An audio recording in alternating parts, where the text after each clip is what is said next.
Yo Kenny basically described in detail what the hell happened with the freaking murder of Big Jook. I don't think that if you saw Big Jook's murder that some bullshit won't happen. The man was too powerful.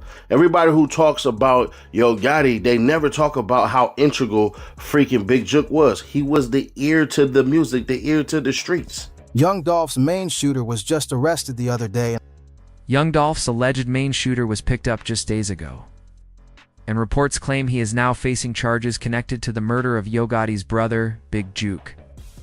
Behind the polished image of the Memphis rap scene, B.O. Lil Kenny was allegedly moving reckless in the streets, leaving chaos behind and rapping way too freely about it, putting himself on a direct collision course with the law.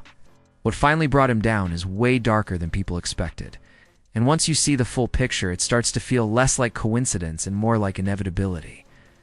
Social media instantly went into meltdown mode, with clips spreading like wildfire showing B.O. Lil Kenny getting pulled straight out of the bushes by law enforcement. People online started claiming it was the DEA. But let's slow that down and separate rumors from confirmed facts.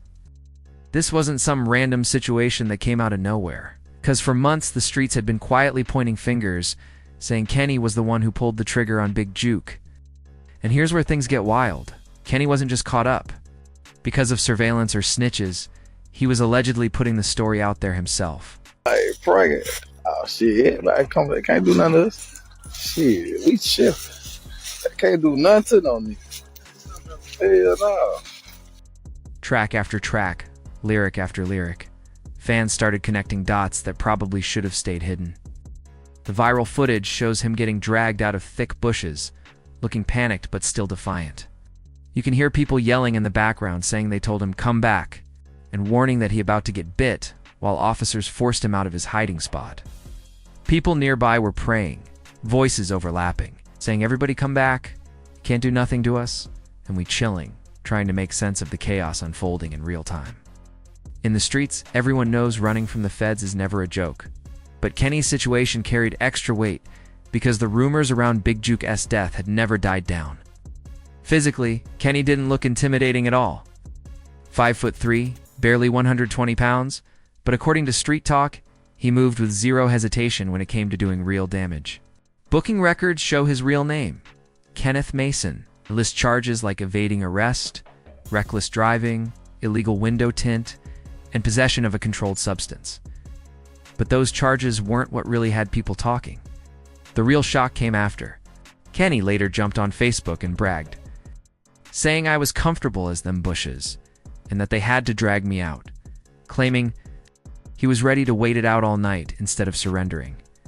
That post alone had people shaking their heads, because it showed how calm he felt, even with serious heat closing in. And that's when the bigger picture snapped into focus. 5 police sources have confirmed with Fox 13 that the person killed is Anthony Mims, also known as Big Jook. Now, Big Jook is the brother of rapper Yo Gotti. This wasn't just about traffic stops or running from police. This was about a man who had been allegedly telling on himself nonstop, louder than a kid who can't lie after stealing cookies, putting his own words and music on the prosecution's playlist. After Big Jook was murdered outside that restaurant right in front of his own mother, Kenny dropped a track that instantly had the streets buzzing. One line in particular stopped everybody cold. In front of his mama, they downed his brother. "We come to get you like bounty hunters." Real talk, those weren't vague bars at all. That sounded like straight-up incriminating lyrics. What made it even worse was the wording. He didn't say they, he said we, over and over again. This man practically placed himself at the scene through his own music. And anyone who understands the culture knows that's a dangerous move. The part that really shook people was how detailed he got, because Big Jook really was killed after attending a funeral, and it really did happen in front of his mother. Kenny was rapping like he had a front row seat, giving what felt like a play-by-play straight into a microphone. In the hood, that's called self-snitching, and it's the fastest way to put handcuffs on yourself. When someone gets murdered and you immediately drop a diss track describing exact circumstances, locations, and family presence, it stops sounding like art and starts sounding like evidence. Kenny wasn't hiding behind metaphors either. He sounded celebratory, talking about we, not they, making it clear he believed his crew had done something worth bragging about. Then came the backpedaling. Kenny later jumped on Facebook trying to clean it up, saying, "I'm gonna let it be known," and claiming he never expected to have to deal with these BS allegations. A deadly shooting in Hickory Hill with connections to Memphis rapper Yo Gotti. He called himself a pretty good guy and said he didn't want clout, adding that he had nothing to do with what people were accusing him of. But by that point, the damage was already stamped, screenshotted, and replayed everywhere. Now, let's rewind and look at where all this bloodshed really started. The beef between Yo Gotti and Young Dolph was never just rap noise or internet trolling. This was deep street politics that stretched back more than a decade. It kicked off in 2010 during Thanksgiving weekend, when a shooting popped off outside Level 2 nightclub. Yo Gotti and OG Boo Dirty, who was tied to Dolph's camp, got into it, and 6 people ended up shot. That wasn't a rap battle. That was real bullets flying in a parking lot. One of the names arrested alongside Yo Gotti was Corey McClendon. And that same Corey McClendon would later be charged in Young Dolph's attempted murder in Hollywood in 2017. Right now, we do have video that we're analyzing, but we don't have a clear suspect identified at this time. But we know that a weapon was used, a firearm was used in this incident. We do feel like the individual that was shot was possibly targeted by the suspect. That connection alone shows how long this war had been brewing. These same players stayed active for years, still pressing the issue and trying to erase the opposition. Things heated up even more in 2012 when Young Dolph was sitting right next to Gucci Mane, as Gucci publicly announced his own beef with Yo Gotti. Gucci felt Gotti was trying to ride his wave by dropping a mixtape the same day as a 10/17 release, and Dolph witnessed that disrespect up close. That alliance didn't fade with time, it hardened. Over the years, the beef escalated into repeated attempts on Dolph's life. Look, Kenny basically described in detail what the hell happened with the freaking murder of Big Jook. I don't think that if you saw Big Jook's murder that some bullshit won't happen. The man was too powerful. Everybody who talks about Yo Gotti, they never talk about how integral freaking Big Jook was. He was the ear to the music, the ear to the streets. In 2017, his car was hit with over 100 shots in Charlotte, and federal investigators later tied that shooting back to Yo Gotti's camp, once again pointing to Corey McClendon. This wasn't rap beef anymore. This had turned into a full-scale war. Young Dolph's murder and Big Jook's alleged role changed everything overnight. The real kicker is this: Dolph's killing in November 2021 was never viewed in the streets as a random act. Word had been circulating heavy that a serious bag was placed on Dolph's head, and people kept pointing to Big Jook as the man pulling strings behind the scenes. This wasn't just Yo Gotti's brother either. Big Jook was the bridge between the music and the streets, the one who knew every corner, every player, and every move being made around Memphis.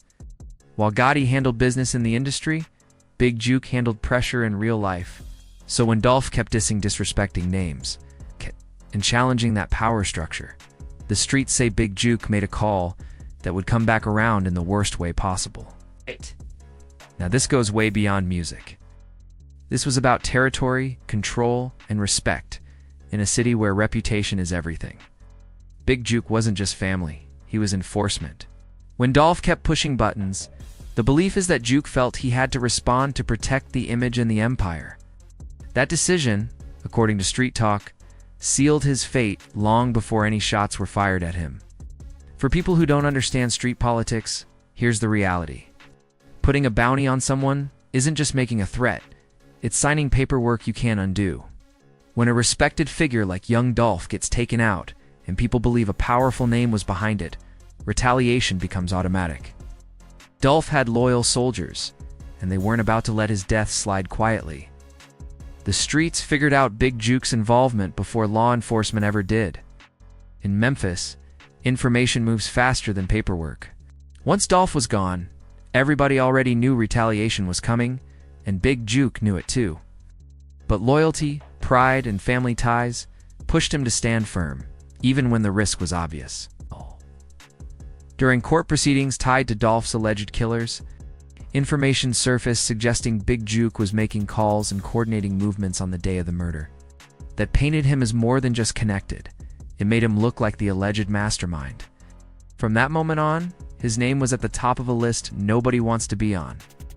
January 13th, 2024. That's the day the streets say karma circled back. Big Jook was leaving Peon's Restaurant and Event Center on Winchester near Kirby, right in his own city, likely feeling safe in familiar territory. That comfort disappeared in seconds when shooters caught him slipping. The most brutal part wasn't just the shooting itself. They killed him in front of his own mother. It's in street code. That's the ultimate violation. Family is supposed to be off limits, especially mothers. But when revenge enters the picture, lines get erased. For Dolph's murder, all rules were thrown out. The shooting happened around 4:15 p.m. in broad daylight.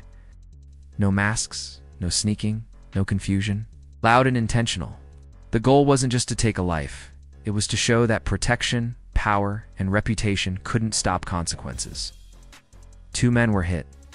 Big Jook died at the scene, while another victim was airlifted to Regional 1 in critical condition.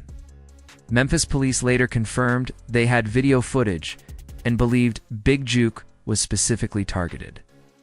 This wasn't a robbery, not mistaken identity, and not random violence. What made it even colder was the timing.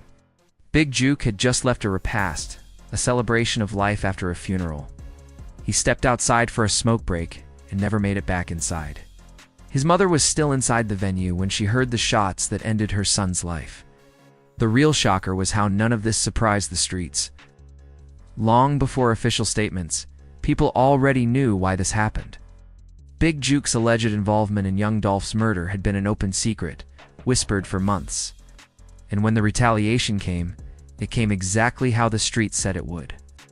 Before any of this became public knowledge, the word was already moving heavy in the streets that a bag had been placed on Dolph's head. And that's exactly what put Big Jook on the radar. In the hood, information travels faster than police reports ever could. The same underground networks that allegedly helped set up young Dolph's murder were the same ones quietly exposing Big Jook's role long before the public caught on. Street justice doesn't wait on indictments or courtroom dates. Lil Kenny and his younger crew were allegedly sitting back, watching and waiting for the right moment to strike. They believed Big Jook was the real power behind Yo Gotti's operation. And in their eyes, taking him out wasn't random, it was revenge. For them, that was payback for their fallen leader, plain and simple. The wild part is how Kenny's own lyrics lined up with what the streets already believed. When he rapped about coming to get someone like bounty hunters and doing it in front of his mama, those weren't generic threats. Those were details that matched real-life events. Details most people wouldn't dare say out loud unless they felt untouchable at the time. But here's where things go from dark to downright chilling. If Big Jook were still alive today, there's a strong chance he'd be sitting in federal custody facing serious charges tied to young Dolph's death. During the trial of the alleged shooters, it came out that Big Jook had already been questioned by police about his possible involvement. The pressure was closing in, whether he wanted to admit it or not. According to what surfaced, federal investigators had phone records showing Big Jook was in constant communication with the shooters on the day Dolph was killed. That alone would have been enough to build a timeline prosecutors love to work with. He was living on borrowed time, and the walls were slowly tightening around him. If he hadn't been murdered himself, the case against him might have eventually been strong enough to put him away for life. That's the brutal irony of street life. Sometimes death arrives before the prison sentence. And as twisted as it sounds, it can save someone from spending decades behind bars. Big Jook's death may have cut off a future that was already heading straight toward a federal cell. Now let S shift the spotlight back to Lil Kenny and what S coming next. Officially, he was arrested on what looked like minor charges, evading arrest, reckless driving, and possession-related issues. His bond was set at just $10,000, which means he likely didn't sit long at all. But here's the part people are overlooking. Kenny didn't just get booked and released. He spent an extra 8 hours in interrogation, and that wasn't about traffic violations. That time was fueled by the non-stop rumors, online speculation, and his own lyrics that keep dragging his name deeper into conversations nobody wants to be part of. He once said the internet is a dangerous drug, and on that point, he wasn't wrong at all. His own social media posts, captions, and music videos allegedly handed law enforcement everything they needed to start connecting dots around Big Jook's murder. The feds don't rush big cases, they move patient. They pick you up on something small, let you feel comfortable, and quietly build the real case in the background. Kenny's self-snitching tracks didn't help his situation either. Those lyrics became breadcrumbs, lining up timelines, locations, and intent in ways investigators love. Piece by piece, the music, the posts, and the online behavior painted a picture that went far beyond entertainment. At that point, it stopped being about art and started looking like evidence. At the end of the day, B.O. Lil Kenny's situation isn't just about revenge or street justice. It's about what happens when violence becomes the default response to every problem. Young Dolph was murdered, and the streets say Big Jook paid the price for that. Big Jook died, and now Kenny is facing consequences that might not stop with traffic charges. This cycle has eaten too many lives in Memphis already. Yo Gotti lost his brother. Young Dolph's family lost their patriarch. And now Kenny's family could lose him to the prison system. Different sides, same outcome, grief, loss, and broken families left behind. The real question isn't who's next, it's when does it finally stop? How many more lives have to be ruined before these crews realize this road only ends in two places, the grave or a cell? Kenny might think he slipped through the cracks, but the streets are watching, and more importantly, the feds are watching too. So what do you think? Does B.O. Lil Kenny beat these charges, or is this just the first chapter of a much bigger federal case? Drop your thoughts in the comments. Keep the conversation respectful, and make sure you resubscribe for more breaking updates straight out of the Memphis rap scene.